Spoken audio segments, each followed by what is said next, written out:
Religion से लेकर economy तक और एग्रीकल्चर से लेकर कल्चर तक जो स्पेस बीजेपी ने ऑक्युपाई की है, उसका एक कॉम्बैटिंग अपोजिशन का मैकेनिज्म, फॉर्मूला, अल्टरनेट ये इंडिया को सामने लाना चाहिए था। इसलिए दिल्ली में संपन्न हुई मीटिंग में कम से कम लोगों की दो अपेक्षाएं थी, जरूर होगी भी। एक, कम से कम भाई उसका कोई एक संयोजक बने, पीएम का कोई कैंडिडेट बने और एक मिनिमम कॉमन प्रोग्राम बने।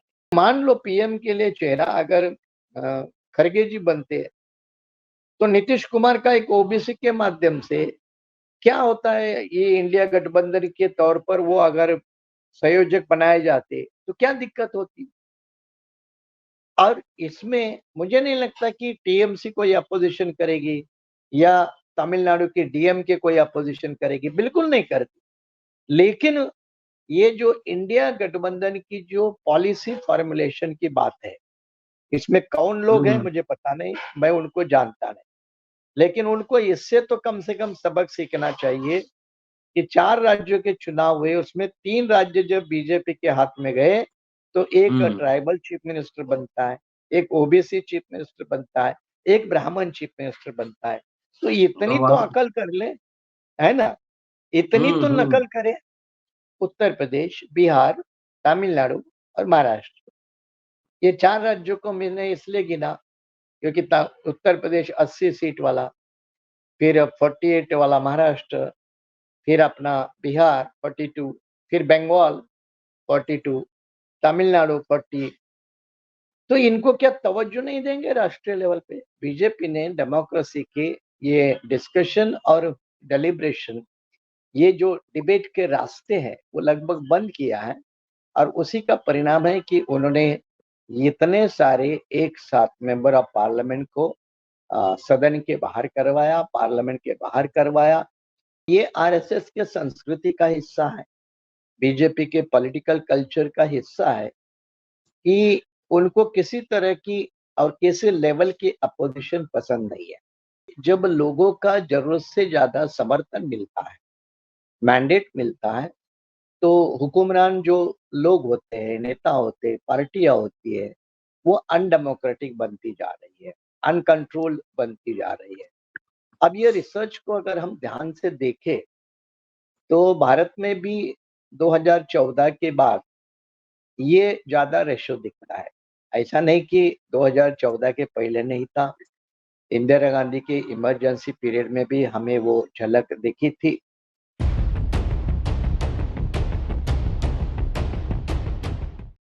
विधानसभा चुनाव के बाद इंडिया गठबंधन की पहली बैठक, संसद से 146 सांसद सस्पेंड, कांग्रेस की प्रेस कॉन्फ्रेंस, कहा कि इंडिया गठबंधन सक्षम है बीजेपी से मुकाबला करने के लिए और किस तरह की रिंग धांधली होती है सब लोग जानते हैं। प्रेस कॉन्फ्रेंस में यह भी कहा गया कि इस महीने में सब कुछ फाइनलाइज कर लिया जाएगा और manifesto committee, common minimum program, seat sharing, तमाम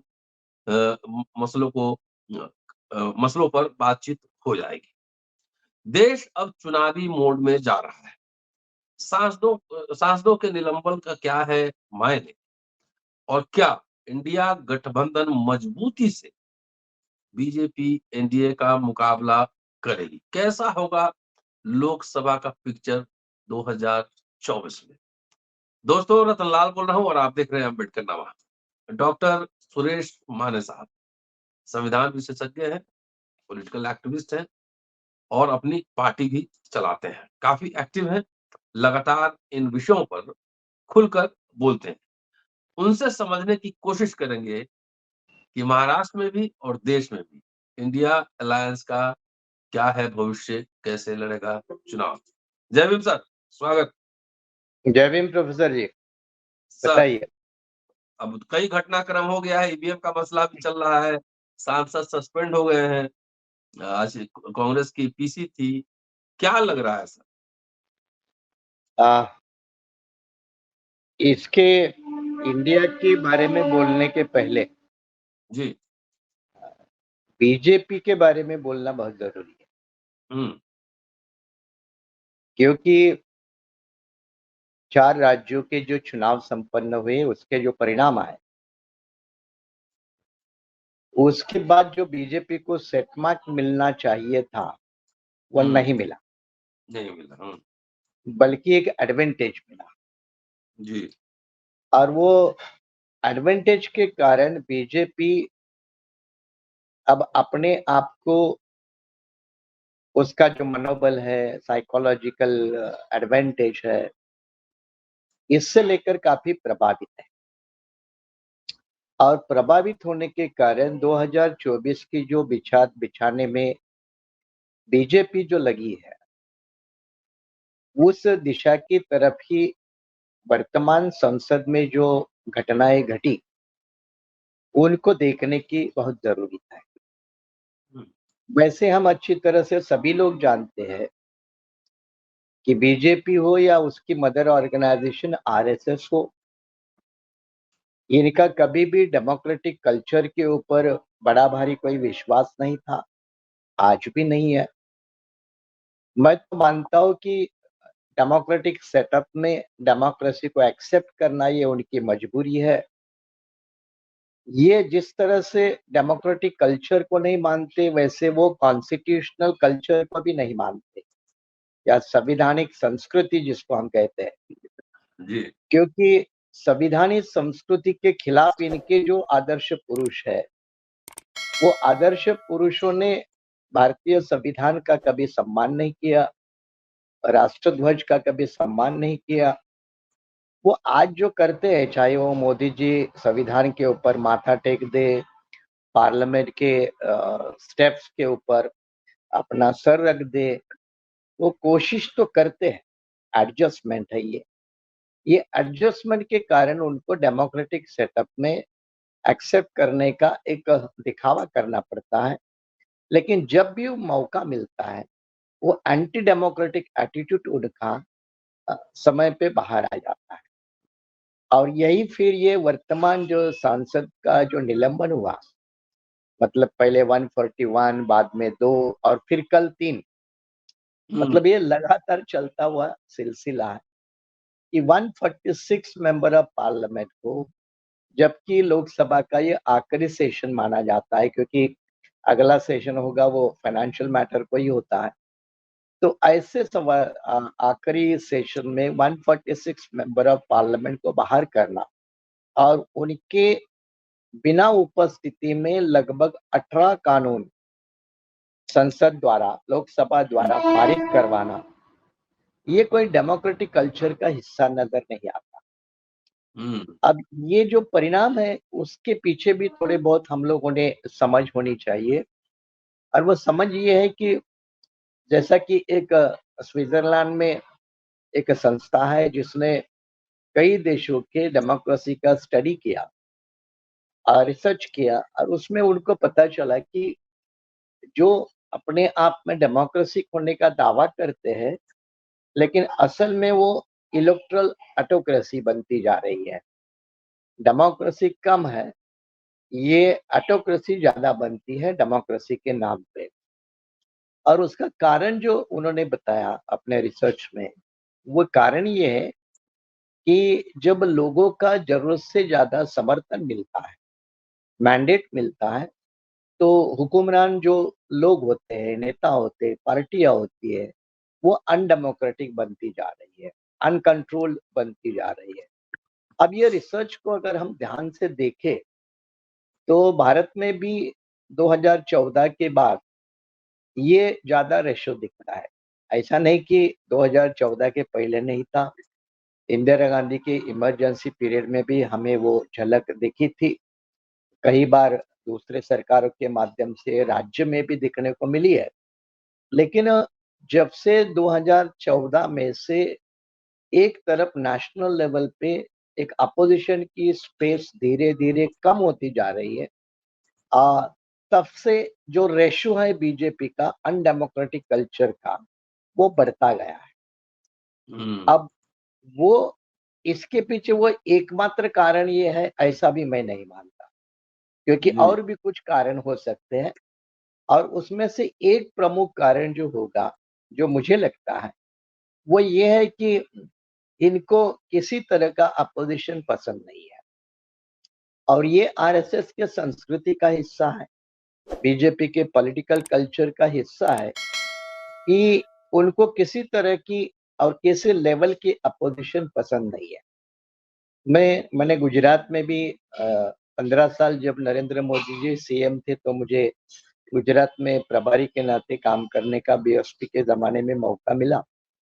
तब भी मैंने ऑब्जर्व किया था कि मोदी जी गुजरात में भी किसी अपोजिशन को पनपने नहीं देते थे, जबकि कांग्रेस तब ज़्यादा मजबूत थी गुजरात में, ज़्यादा इकट्ठी थी, बिखराव नहीं था। फिर भी वो ज़्यादा अपोजिशन को कोई स्पेस नहीं देते थे, बढ़ने का मौका नहीं देते थे। उसी तरह उन्होंने सेंटर की पॉलिटिक्स में, पार्लियामेंट के पॉलिटिक्स में भी अपोजिशन को लगभग पैरों तले कुचल के आगे बढ़ने की जो तरकीब निकाली, ये अभी हमें सामने आती है। अब जी। इसमें मैं ज़्यादा कसूरवार मानूँगा जो लोकसभा के स्पीकर हैं, राज्यसभा के चेयरमैन हैं। हम्म। हालाँकि अ, ये बीजेपी की ये बात सभी लोग जानते हैं कि बीजेपी में जो भी कुछ होता है वो मोदी और अमित शाह इनके सम्मति के बिना नहीं होता और इसलिए स्पीकर क्या इंडिपेंडेंट है, चेयरमैन क्या इंडिपेंडेंट है, ये बड़े सवाल है। लेकिन सदन को सुचारू रूप से चलाना और विपक्ष के रोल को प्रजातंत्र में एक्सेप्ट करके उसको भी एक कंस्ट्रक्टिव रोल अदा करने की स्पेस देना, ये सत्ताधारी पार्टियों की भी जिम्मेदारी होती है। सदन चलाने वाले जो संवैधानिक पदों पर बैठे हुए हैं, जो स्पीकर है, जो चेयरमैन है, इनका भी फर्ज बनता है। लेकिन वो भी इस फर्ज में निभाने को बहुत कम नजर आते हैं, कम पड़ रहे हैं और इसीलिए ये सारे सांसदों को बाहर किया गया है। हालांकि पार्लियामेंट्री डेमोक्रेसी में कई सारी कमिटियां हैं, अलग-अलग कमिटियां हैं। इन कमिटियों के माध्यम से ऐसे मामलों को हल किया जा सकता था। जब सदन में कोई रुकाव पैदा होता है, रुकावट का पैदा होना अगर एक अनिवार्य होता है, तो ऐसे समय में जिसको डेमोक्रेसी को कहते हैं ना, democracy the government by discussion, government by deliberation. तो डेलिब्रेशन और डिस्कशन के रास्ते बंद नहीं होने चाहिए, वो हमेशा खुले रहना चाहिए। मुझे लगता है कि बीजेपी ने डेमोक्रेसी के ये डिस्कशन और डेलिब्रेशन, ये जो डिबेट के रास्ते हैं, वो लगभग बंद किया है और उसी का परिणाम है कि उन्होंने इतने सारे एक साथ मेंबर ऑफ पार्लियामेंट को सदन के बाहर करवाया, पार्लियामेंट के बाहर करवाया। ये एक कोई अच्छे डेमोक्रेटिक फंक्शनिंग का उदाहरण नहीं बनता। हो सकता है इनके पीछे और भी एक उनकी मंशा होगी कि जो उन्होंने 18 कानून पास किए, अब वो 18 कानूनों को बारीकी से देखने का मौका बाकी देश के लोगों को अभी तक नहीं मिला है, मुझे भी नहीं मिला है। लेकिन 18 कानून 2-3 दिन में विदाउट डिस्कशन पास करना, इससे प्रजातंत्र सुदृढ़ नहीं होता है, कमजोर होता है। दूसरी तरफ कमजोर कानून बनने के कारण ऐसे कानूनों का एक दूसरा प्रेशर जुडिशरी के ऊपर भी पड़ता है और जुडिशरी का भी वर्कलोड बढ़ने में मदद होती है। क्यों? क्योंकि ऐसे कानूनों में कई खामियां होती है जो चर्चा के दौरान में पार्लियामेंट के पटल पर दूर की जा सकती है। लेकिन ऐसा मौका न देने के कारण सत्ताधारी पक्ष को जो चाहे कानून बनाना, उसमें कितनी कमियां भी रह सकती है, जिसके कारण ऐसे सारे मामले फिर अदालतों के सामने आ जाते हैं और वो indirectly increase the load of the judiciary, workload of the judiciary. ये भी कई सारे परिणाम आते हैं और मुझे लगता है कि ये 146 मेंबर ऑफ पार्लियामेंट का एक साथ निलंबन करके बीजेपी ने आने वाले दिनों का लगभग एक तरह से इशारा किया है कि आने वाले दिनों में भारतीय लोकतंत्र के सामने कितनी मुसीबतें आ सकती है, कितने कड़वे आह्वान आ सकते हैं, चुनौतियां आ सकती है। इसी का भी एक तरह से आगाज करने का काम बीजेपी ने इस समय किया है। मुझे लगता है कि बीजेपी ने कोई बड़ा कदम उठाने के लिए ये अपने तौर पर एक कड़ी कार्रवाई की है। अब उसमें सारे लोकतंत्र के संकेत होते हैं, परंपरा होती है, उनको ताक पर रखना, उनको किनारे करना, उनको डिसरिस्पेक्ट करना, ये सारा करने के बाद बीजेपी देश में आगे बढ़ना चाहती है। पता नहीं वोटर कितना समझता है इस बात। अपोजिशन के पार्टियां ठीक है, वो अपोजिशन के लेवल पर समझने की कोशिश करेंगे, लेकिन देश का वोटर वो इस चीज जी। को किस तरह से रिसीव करता है, एक्सेप्ट करता है, ये देखने वाली बड़ी बात होगी। और इसके लिए चुनाव यही सही मैदान होगा, वोट बैटल ये सही मैदान होगा।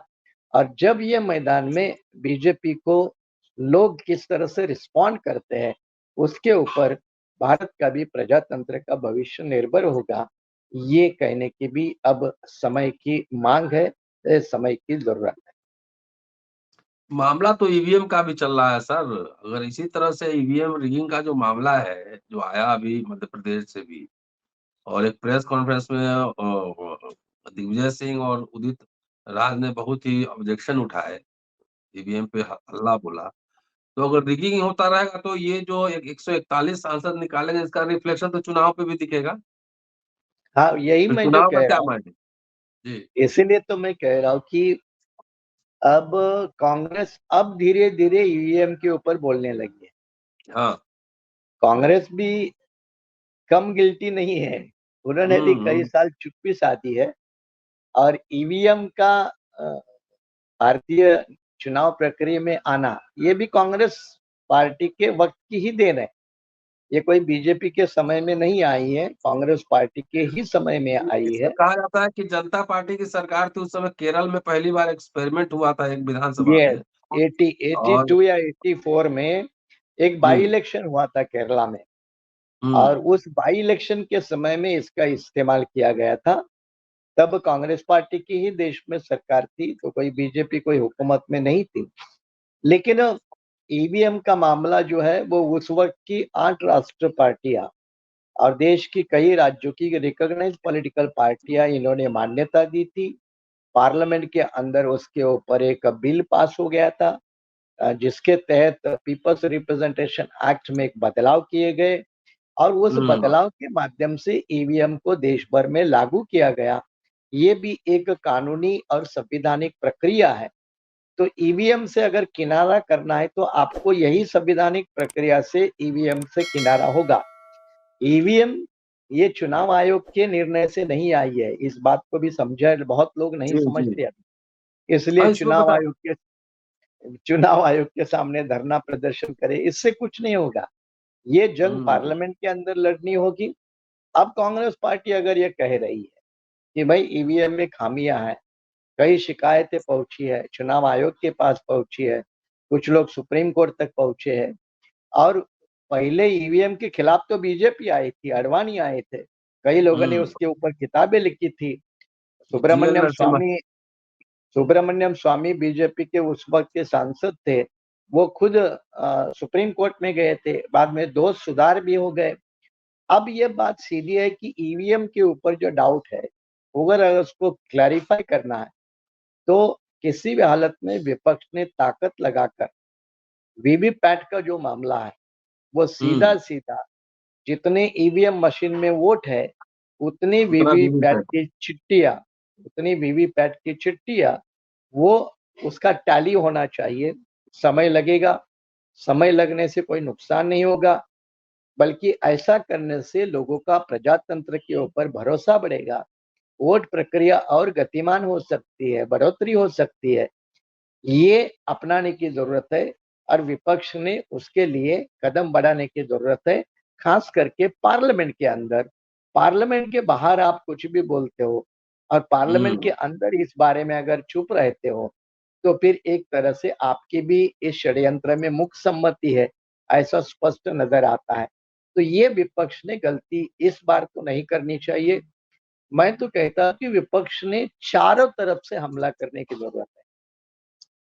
जो विपक्ष बहुत इस मामले में कम नजर आता है, चारों तरफ से, चाहे इकोनॉमिक पॉलिसी हो, चाहे हम्म। एग्रीकल्चर पॉलिसी है, चाहे एम्प्लॉयमेंट पॉलिसी हो, चाहे कैग के रिपोर्ट होते हैं। देखो कैग के रिपोर्ट अभी पिछले 5-6 साल में आना ही लगभग बंद हो गया। तो कैग के रिपोर्ट के कारण तो यूपीए 1-2 की सरकार चली गई थी, वो रिपोर्ट ही आने बंद हो गए। तो कई मामले हैं, चुनाव आयोग है, जुडिशरी है, इन सभी को लेकर मतलब देश के सारे स्पेस को ऑक्युपाई जैसे बीजेपी करने की काम करती है, उन सारे स्पेस में अपोजिशन अपनी जगह बनाता है, वहां एक कॉग्निजेबल प्रेजेंस करता है, तो फिर लोगों को गंभीरता से सोचना पड़ेगा 2024 के लिए। लेकिन अपोजिशन इस मामले में बहुत कमजोर पड़ रहा है, ये सच्चाई है। नहीं तो अगर ईवीएम अब तो पार्लियामेंट से ही हटेगा तो ओपोजिशन पार्टी को ईवीएम का मसला अपने मैनिफेस्टो में डालना ही चाहिए कि हम जब सरकार में आएंगे तो ईवीएम हटाएंगे। यस, वेरी और गुड, वेरी गुड। मैंने वही कहा ना कि चारों ओर हमले का मतलब ये होता है कि सभी तरह से आपके पास एक अल्टरनेटिव एक्शन प्लान होना चाहिए जी जो बीजेपी को काउंटर कर सके। और इसीलिए आपने सही कहा कि अगर ईवीएम के ऊपर आपका भरोसा नहीं है या ईवीएम में कुछ कमियां नजर आती है, तो आपने अपने मैनिफेस्टो से यह स्पष्ट रूप से लिखना चाहिए, सारे दलों ने लिखना चाहिए। और इंडिया आघाड़ी जब बनने जा रहे हैं तो इंडिया आघाड़ी ने भी ये प्रॉमिस करना चाहिए कि भविष्य में अगर हम पावर में है आते हैं तो हम ये ईवीएम मशीन को बैलेट बॉक्स के माध्यम से, बैलेट सिस्टम के माध्यम से रिप्लेस करेंगे, उसके लिए पीपल्स रिप्रेजेंटेशन एक्ट में अमेंडमेंट करेंगे और लोगों का भरोसा चुनाव प्रक्रिया के ऊपर बरकरार रखेंगे। ये क्लियर कट, क्रिस्टल क्लियर रूप में लोगों के सामने मैनिफेस्टो के माध्यम से रखने की जरूरत है, जो आपने सही फरमाया। चलिए सर देखते हैं कि इंडिया गठबंधन का क्या होगा। देखिए राजस्थान, मध्य प्रदेश, छत्तीसगढ़ इस यहाँ तो कांग्रेस है, वहां पे कांग्रेस ही चुनाव लड़ेगी अमूमन। ये 90% ज्यादा है कि वहां कोई अलायंस उस तरह का होगा नहीं। मेन जो मसला फंसता है वो तमिलनाडु में भी ठीक है, वो कर्नाटक में उनकी सरकारी है। महाराष्ट्र, बिहार, उत्तर प्रदेश, पंजाब, दिल्ली, यहाँ का जी। ये बड़ा ये पेचीदा मामला है। हम्म। एक्चुअली कल जो दिल्ली में हुई मीटिंग वो चौथी मीटिंग रही इंडिया की, जी। और चुनाव नतीजे 3 दिसंबर को आए, मीटिंग हम्म। लगभग 20 दिसंबर को हुई। जी। इसके बीच में काफी समय भी गया। हम्म। अब कम से कम इस मीटिंग में संयोजक तो घोषित करने में दिक्कत क्या थी? हाँ। क्या दिक्कत है संयोजक? इसका मतलब दिक्कत है कि एक मत नहीं होगा या हम्म। कोई निर्णय नहीं हुआ। तो निर्णय नहीं होना ये इंटरनल कमजोरी का मामला है जो देश के सामने उजागर होता है। जिस तरह हम्म। खरगे जी का नाम एक पीएम के लेवल पे उभरा, चर्चा में तो आया, हम्म। तो उसी तरह एक पीएम का भी चेहरा हो सकता है। और जब हम्म। इंडिया गठबंधन ये कई राज्यों के अलग अलग दलों का कॉम्बिनेशन है, हम्म। तो इसमें से 3 दल तो प्रमुख है जिसके ज्यादा सांसद है। एक है कांग्रेस, एक हम्म। है डीएमके और एक है टीएमसी। ये हम्म। तीनों के ही 97 मेंबर ऑफ पार्लियामेंट है, तीनों के। अब हम्म। मुझे बताओ, जो वर्तमान पार्लियामेंट के अंदर बड़ी ताकत रखते हैं, तो क्या उनको आप कंसल्ट नहीं करेंगे, उनको विश्वास में नहीं लेंगे, क्या उनको एक राष्ट्रीय लेवल पे रोल नहीं देंगे? हम्म। अब हम्म। ये एक मामला है। फिर दूसरा मामला है उत्तर प्रदेश, बिहार, तमिलनाडु और महाराष्ट्र। ये 4 राज्यों को मैंने इसलिए गिना क्योंकि उत्तर प्रदेश 80 सीट वाला, फिर 48 वाला महाराष्ट्र, फिर अपना बिहार 42, फिर बंगाल 42, तमिलनाडु 40। तो इनको क्या तवज्जो नहीं देंगे राष्ट्रीय लेवल पे? ठीक है, हम्म। तमिलनाडु के डीएम के वो अपने आप को साउथ में सीमित करते हैं, नेशनल पॉलिटिक्स में ज्यादा रोल अदा नहीं करते, लेकिन क्या आप उनको रिकॉग्नाइज करेंगे नेशनल लेवल पे? हाँ, एक मुद्दा, बिहार के जो नेताओं की जो अंदरूनी कसक है, भले उन्होंने बोल के नहीं दिखाई, लेकिन डायरेक्टली इनडायरेक्टली वो सामने तो आ गई। क्या बिहार को तवज्जो नहीं देंगे? क्या? मैं तो सीधा कहता हूँ कि मान लो पीएम के लिए चेहरा अगर खड़गे जी बनते हैं, तो नीतीश कुमार का एक ओबीसी के माध्यम से क्या होता है, ये इंडिया गठबंधन के तौर पर वो अगर संयोजक बनाए जाते, तो क्या दिक्कत होती? और इसमें मुझे नहीं लगता कि टीएमसी कोई अपोजिशन करेगी या तमिलनाडु की डीएमके कोई अपोजिशन करेगी, बिल्कुल नहीं करती। लेकिन ये जो इंडिया गठबंधन की जो पॉलिसी फॉर्मुलेशन की बात है, इसमें कौन लोग हैं हम्म मुझे पता नहीं, मैं उनको जानता नहीं। लेकिन उनको इससे तो कम से कम सबक सीखना चाहिए कि 4 राज्यों के चुनाव हुए, उसमें 3 राज्य जब बीजेपी के हाथ में गए, तो एक हम्म ट्राइबल चीफ मिनिस्टर बनता है, एक ओबीसी चीफ मिनिस्टर बनता है, एक ब्राह्मण चीफ मिनिस्टर बनता है। तो इतनी तो वाह, अकल कर ले, है ना? इतनी तो हम्म। नकल करें। क्या ये चेहरा आप इंडिया गठबंधन को नहीं दे सकते क्या? देखो इंडिया गठबंधन भी फिर वही डायनास्टिक पॉलिटिक्स कैरी फॉरवर्ड करने वाले लोगों का गठबंधन अगर रहता है, जी। तो वर्तमान युवा पीढ़ी है जिसकी वोटरों की संख्या ज्यादा है। वर्तमान युवा पीढ़ी डायनास्टिक पॉलिटिक्स से नफरत करता है। इसको हमें हम्म। समझना चाहिए। इसका जी। एडवांटेज बीजेपी को मिलता है, मिलता रहा है और मिलता रहेगा। मैं इस बात से ये भी नहीं कहता कि बीजेपी में कोई डायनास्टिक पॉलिटिक्स नहीं है। छोटे-मोटे हम्म लेवल पे है ही, कई लोगों की है ही भी। लेकिन वो विपक्ष में जितनी ज़्यादा नज़र आती, उतनी बीजेपी में नज़र नहीं आती। इसलिए ये इंडिया गठबंधन को कई लेवल पे सोच विचार करके आज हालत ये है कि चुनाव जीतने के लिए एक फुल फ्लेज पैकेज के साथ और भरपूर साधनों के साथ बीजेपी तैयार है। हम्म अब उसका मुकाबला करना है, तो ठीक है आप साधन में कम हो सकते हैं, क्योंकि पूरा मीडिया बीजेपी के साथ है, पूरे कॉर्पोरेट कल्चर के लोग, इंडस्ट्रियल एम्पायर के लोग बीजेपी के साथ है। तो ठीक है, मैं समझ सकता हूँ कि साधन इंडिया के गठबंधन के साथ कम होंगे, लेकिन हम्म। चुनाव जीतने का जो पैकेज होता है, वो जी जी जी। पैकेज आप क्यों नहीं डेवलप करते? अब जैसे मध्य प्रदेश में मैं आपको उदाहरण के तौर पे दे दूं, या अभी कमलनाथ और दिग्विजय सिंह कुछ भी कहे प्रेस कॉन्फ्रेंस में, एक अलग बात है। लेकिन हम्म ये कोई निये ब्रह्मचारी बाबा होते हैं, वो बाबा को हम्म लेकर बीजेपी भी घूमती है और वो बाबा को लेकर कमलनाथ भी घूमता है, तो मतलब क्या है? हाँ, तो समाज में आप संदेश क्या देना चाहते हैं? तो रिलीजन से लेकर इकोनॉमी तक और एग्रीकल्चर से लेकर कल्चर तक, जो स्पेस बीजेपी ने ऑक्युपाई की है, उसका एक कॉम्बैटिंग अपोजिशन का मैकेनिज्म, फॉर्मूला, अल्टरनेट, ये इंडिया को सामने लाना चाहिए था। इसलिए दिल्ली में संपन्न हुई मीटिंग में कम से कम लोगों की 2 अपेक्षाएँ थी, ज़रूर होगी भी। एक, कम से कम भाई उसका कोई एक संयोजक बने, पीएम का कोई कैंडिडेट बने और एक मिनिमम कॉमन प्रोग्राम बने। अगर ये 3 चीज़ें देश के लोगों ने इंडिया से उम्मीद रखी होगी, तो गलत क्या है? गलत क्या है? हम्म। अब ये प्रेस कॉन्फ्रेंस करके कह रहे हैं कि हम जल्दी करेंगे।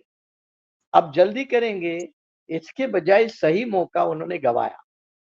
अब इलेक्टोरल पॉलिटिक्स में अगर सही मौके आप गँवाते रहोगे और दूसरी तरफ एक मजबूत अपोजिशन हावी होने के लिए आपके ऊपर सारे तरह से तैयार है, तो आपको आगे बढ़ने के कितने रास्ते खुले होंगे, इसके ऊपर एक बड़ा सवाल खड़ा होता है, प्रश्न चिन्ह खड़ा होता एक आखिरी सवाल सर, आप तो यही कह रहे हैं ना कि ऑल्टरनेटिव एजेंडा के बगैर और सॉफ्ट हिंदुत्व नहीं चलेगा, वो हिंदुत्व तो हिंदुत्व है, मिला जुला के यही बात है। है।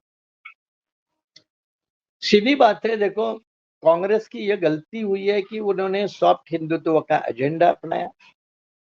उसके लिए राहुल गांधी, उनका थिंक टैंक, उनके जो भी सिपह सलाहकार है, वो मूलतः दोषी माने जाने चाहिए। हम्म जिस तरह से गुजरात में जनेऊ पहनकर राहुल गांधी का जनेऊ दिखाना या हम भी हिंदुत्ववादी ये क्लेम करना, ये सॉफ्ट हिंदुत्व और हार्ड हिंदुत्व की जो बैटल फील्ड होती है, तो लोग हार्ड हिंदुत्व को प्रेफर करते हैं। इस बात को जी समझना चाहिए। जी जी। अच्छा, इसमें और एक समझे बात को, देखो कि बीजेपी किस तरह से खेलती है।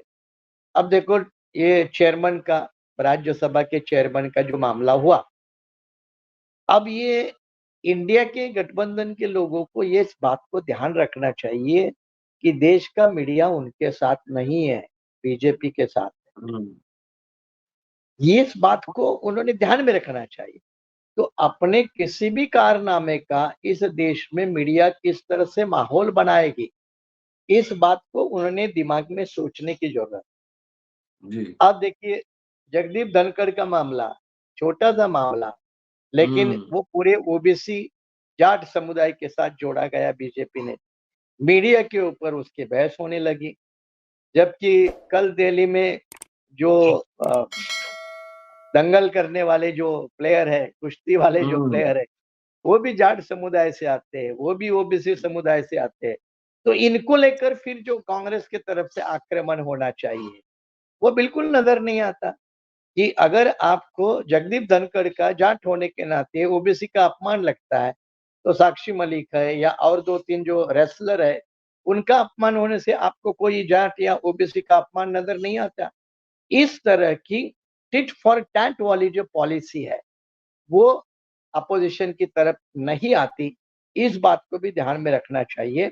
और एक तरफ हिंदुत्व का पॉलिटिक्स, दूसरी की कास्ट पॉलिटिक्स, इसमें भी अपोजिशन के लोग थोड़े हताश और कमजोर नजर आते हैं, क्योंकि कास्ट पॉलिटिक्स को लेकर कांग्रेस कभी भी क्लियर कट नहीं है।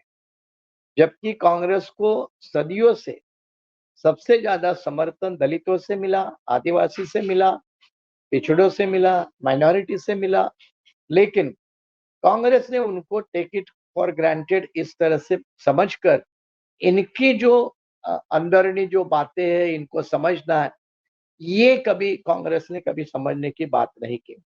इसलिए कांग्रेस को जब अल्टरनेट एजेंडा देना है, तो सॉफ्ट हिंदुत्व बिल्कुल नहीं चलेगा। जैसे मैंने एक इंटरव्यू में आपके साथ ही कहा था कि जब सनातन की बैटल शुरू हुई, जो तमिलनाडु से शुरू हुई, उसको इंडिया ने टेकअप करना चाहिए था, टेकअप करना चाहिए। और सनातन के मुद्दे पर ही बीजेपी को चैलेंज करना था कि क्या जाति व्यवस्था को एक्सेप्ट करना, अगर आप सनातन का हिस्सा मानते हो तो हम उसको नकार देते हैं, आप मानो हम उसका विरोध करते हैं। छुआछूत को लेकर सनातन धर्म अपनी पसंदी देता है तो हम उसका विरोध करते हैं। ऐसे मुद्दों को लेकर एक मानव अधिकार की लड़ाई बनाना, ये कांग्रेस की एक कसौटी थी। लेकिन सनातन के मुद्दे पे हम भी सनातन धर्म के हैं, हम भी सनातन को मानते हैं, हम सनातन को साधु लोगों को मानते हैं, हम भी रामचरितमानस को मानते हैं। ये जो गोलमोल वाली कांग्रेस की जो बातें हैं, दरअसल में शुरू से ही कांग्रेस में आधे लोग संघी वाले हैं, संघ वाले थे। धीरे धीरे बाहर निकले, एक एक साथ बाहर निकले, कुछ लोग पूरे निकले होंगे, कुछ लोग अभी भी थोड़े बहुत बचे होंगे। और इसीलिए कांग्रेस कभी भी रैडिकल पॉलिटिक्स नहीं कर पाई। कांग्रेस ये आजादी के जंग के आधार पर जो पॉलिटिक्स करनी थी, वो लगभग समय खत्म हो गया। नई जो पीढ़ी आई, पैदा हुई 50 के बाद वाली, उनको इंडिपेंडेंस बैटल के साथ कोई ज्यादा लगाव नहीं। उनको चाहिए यू से व्हाटएवर कि आपको डेवलपमेंट के बारे में क्या कहना है, ग्लोबल मैकेनिज्म के बारे में क्या करना है। तो ये फेज के साथ कांग्रेस को ट्रैवल करने में दिक्कत नजर आती है। ये कांग्रेस की अंदरूनी कमजोरी है। फिर मैंने कहा कि डायनास्टिक पॉलिटिक्स ये युवा लोगों को अच्छी नहीं लगती, नई पीढ़ी को अच्छी नहीं लगती। इससे भी नया वोटर हेट करता है। इसका शिकार बड़े पैमाने पे अपोजिशन लेवल के लोगों को होता है। सिर्फ कांग्रेस नहीं, महाराष्ट्र में शरद पवार है, क्या डायनास्टिक पॉलिटिक्स नहीं है क्या?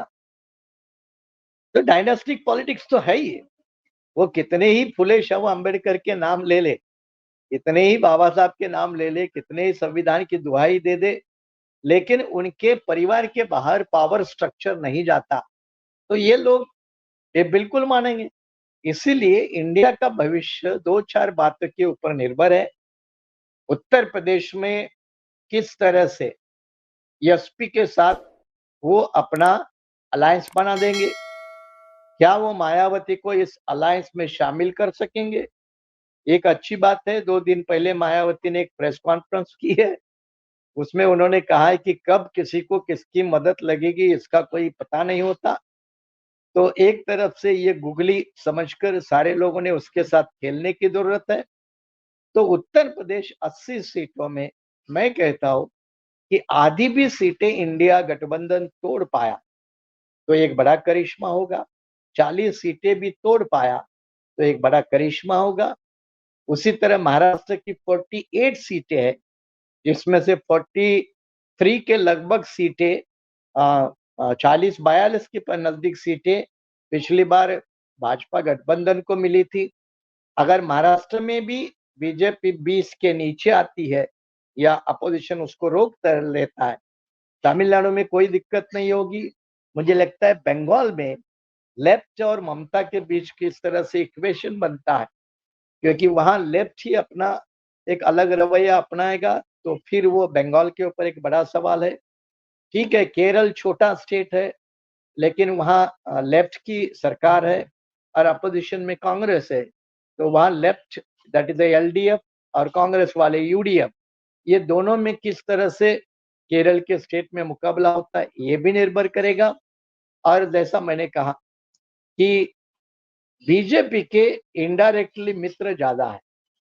जैसे मैं आंध्र प्रदेश को ले लो, आंध्र प्रदेश की न कांग्रेस है न बीजेपी है, लेकिन लगभग वो बीजेपी के नजदीक है। ओडिशा ले ले, पटनायक वाली, तो वो भी लगभग उनके साथ नजदीक वाले हैं। तो ऐसे भी कुछ दोस्त इंडिया गठबंधन को बनाने होंगे जो भले आपके साथ चुनाव में नहीं आएंगे लेकिन चुनाव के बाद तो आपकी मदद कर सकते हैं। एक बड़ा व्यापक रचनात्मक कंस्ट्रक्टिव प्लान बनाकर इंडिया अपोजिशन को आगे आना होगा। कसौटी लगेगी, कसौटी पर उतरेंगे तो भविष्य होगा, नहीं तो भारत के प्रजातंत्र संविधान का भविष्य अंधकारमय नजर आता है। उसके संकेत मिलने लगे हैं। इससे जो सबक सीखेगा वही एक नई तस्वीर दिखाने की कोशिश करेगा। इसी आशा और उम्मीद के साथ मुझे लगता है मैंने काफी बातें आपके सामने रखी है। शुक्रिया सर, आपने बहुत विस्तार से और बारीकी से समझाया। दोस्तों, सुरेश माने साहब हैं, एडवोकेट हैं, डॉक्टर हैं, पीएचडी हैं, प्रोफेसर रहे हैं, संविधान विशेषज्ञ हैं। पूरा वीडियो देखिए, सुनिए, शेयर और सब्सक्राइब करते रहिए। शुक्रिया, शुक्रिया सर। जी शबीन, शुक्रिया आपका।